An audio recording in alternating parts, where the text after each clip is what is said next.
Okay, hello everybody. I am hoping this time I have managed to sort out that echo issue from the last live. Tonight we are going to be covering how to make a before and after graphic. So Upholstery by Gabrielle has very kindly sponsored her brand for this tutorial. And we're going to jump right in here by creating a social media post. And I already have her elements already in here, so I don't have to go and get them all for the live. Okay, so we're going to start by getting these yellow strips here at the top and the bottom. So come over to Elements, Shapes, and get a square. And as I've said before, my stuff defaults to purple because I've set my brand color to purple. Just pop that up like this. And I have saved the color for her purple over, for her yellow, sorry, over here.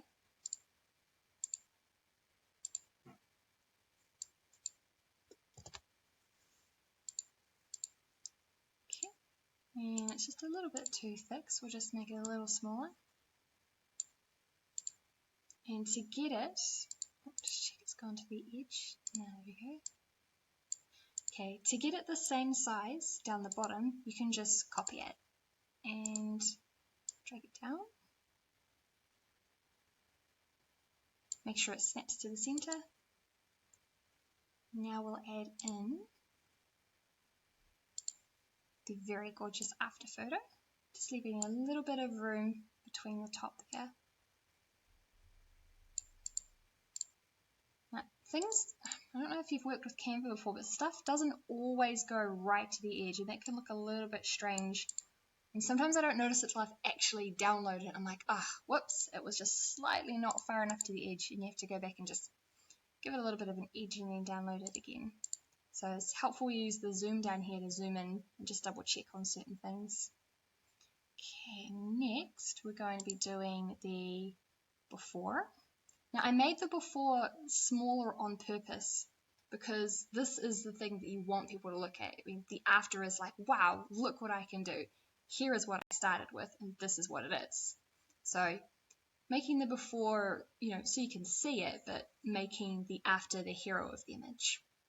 So if we come back over here to Elements, and we're coming over to Frames. Now I went with a rounded edge frame. You can just pop the photo in just on its own. You don't need to use a frame for this one. But I just like the rounded edges. See that? I kind of felt that was a bit too rounded. So I went with, I think that one, you see there's several. You can choose the amount of rounding that you want. Oh, nope, that's a square. Need a rectangle. Yeah.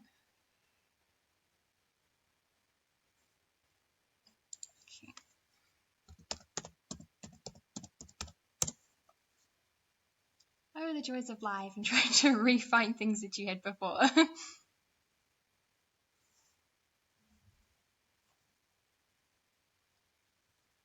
Oh, here we go.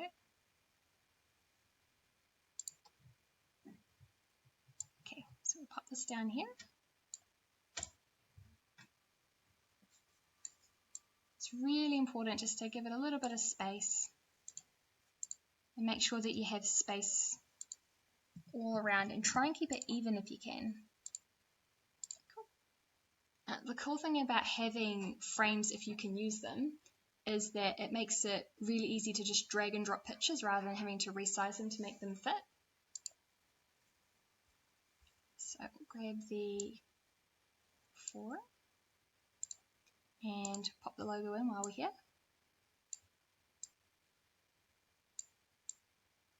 And see here, it's naturally wanting to line up so that it's centered with this image. So it's just one of those handy little things that Canva does.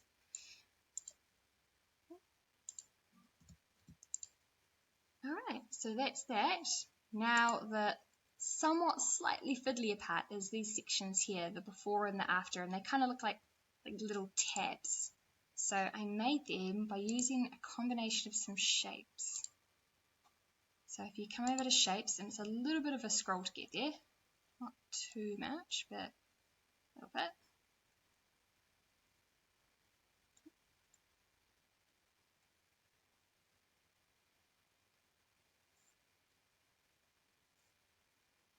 Nearly there. We'll get to the coloured shapes soon, and that's when you know you're close. Here we are, we're getting closer. And right there, this little shape here is one that we need. And I'm going to make it that yellow again, which will be right here. And flip it over.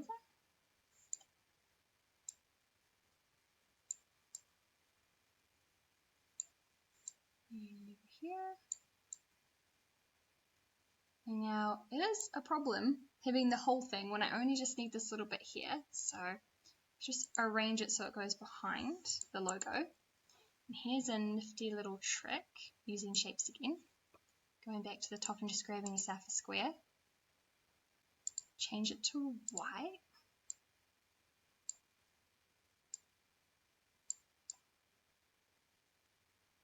Nice.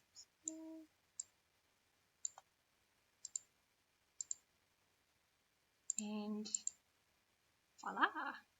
Now you've covered up half of it and it looks like a tab when it's just the way that the shapes have been laid. Now I haven't quite got things centered here. So I like for shapes to be centered wherever it's possible. Just makes things look tidier. Okay, so that there is a nice little tab ready to have the word after put in. And you can do the same on the other one by copying it. And I just made it a bit smaller and put it to the side.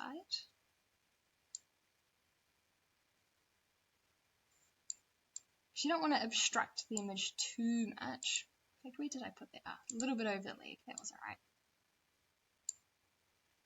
Okay, and you should be able to find the square around here. Yep, there it is. You can copy that one as well. Although I think, yep, this is sitting over a yellow bar here. We want it to be behind. Sometimes you need to rearrange things a little bit to get it to fit. Okay, and same thing here. Take it up to the edge. It'll naturally want to snap to that little spot there. You'll feel it kind of pull, so that makes things easier. And put it back behind your bar. And it didn't quite sit flush on that one, I don't think. So you come in nice and close just to be sure. No, it's not quite flush there with the bottom. Little nudge with the arrow keys and that brings it up nice. I think this needs a little nudge down as well. Yep, it did. Alright, so those are how you make the little tabs, and you can do that with any shape. I just liked the way that this one was really rounded and it sort of flared out just a little bit. But you can use any shape you like. And we come over and add our before and after text.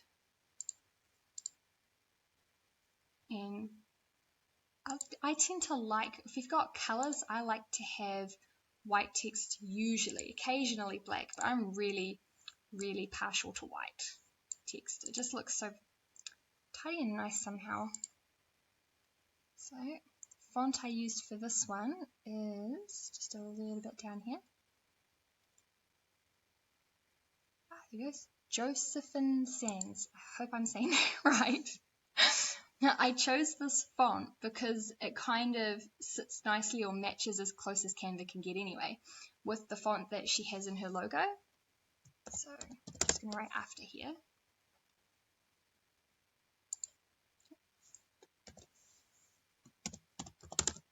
Cool. Yeah, bold. Sometimes you do need a bit of bold when you're using white lettering just to help it stand out. And the same thing, to save yourself a bit of time with formatting, you can just copy it. In this case, we're going to shrink it a bit to make it fit.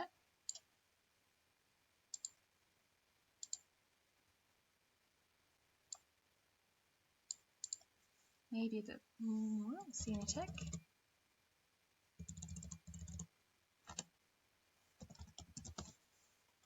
Just a little bit smaller.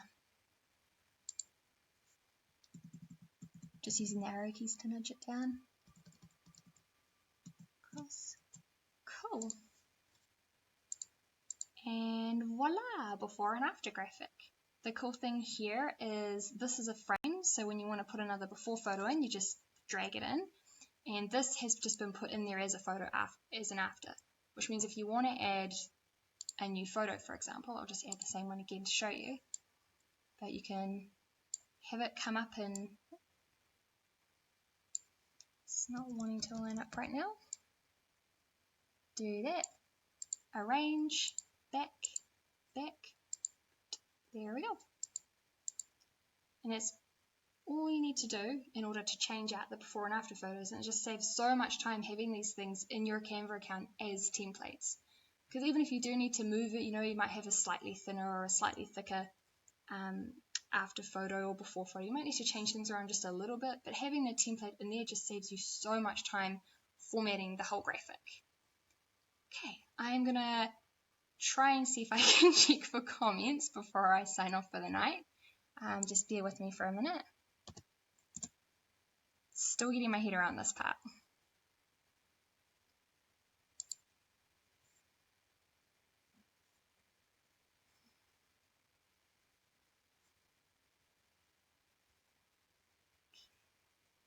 Nearly there. And I upload all of these videos to my tutorial library, so I'll pop a link in the comments afterwards, but it's a great way to catch up if you've missed the live.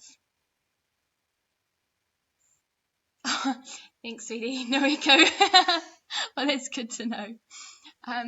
So I will see you next week for another live, and I can't 100% remember, but I'll always announce it the day before. So see you then.